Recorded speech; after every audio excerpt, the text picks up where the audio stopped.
अस्सलाम वालेकुम प्यारे दोस्तों और बच्चों। आज की कहानी का नाम है काला भूत। खान चाचा ने जब फल दिए तो एक काला भूत इन फलों के साथ चला आया। घर आकर जब फलों को धोया तो काला भूत उछलकर खिड़की से बाहर कूदा और अपनी चालाकियां दिखानी शुरू कर दी। पहले तो वो उड़कर दरख्त पर जा बैठा जहां इसके कई दोस्त पहले से मौजूद थे। वहाँ कुछ नन्हे मुन्ने फूल भी खिल रहे थे। काला भूत इनसे लिपट गया। फूलों ने बहुत शोर मचाया, वो बहुत चीखे चिल्लाए, लेकिन काले भूत ने इन्हें हमेशा के लिए खामोश कर दिया।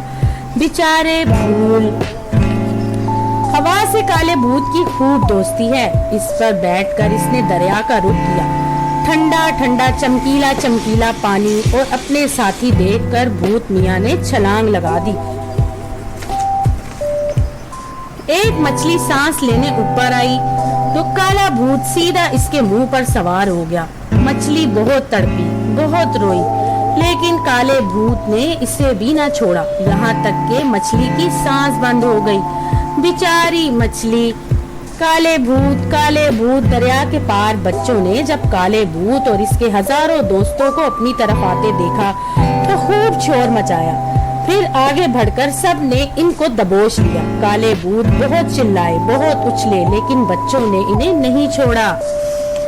इन्होंने कहा, हमें इन भूतों की जरूरत नहीं है, हम इनके बगैर भी रह लेंगे।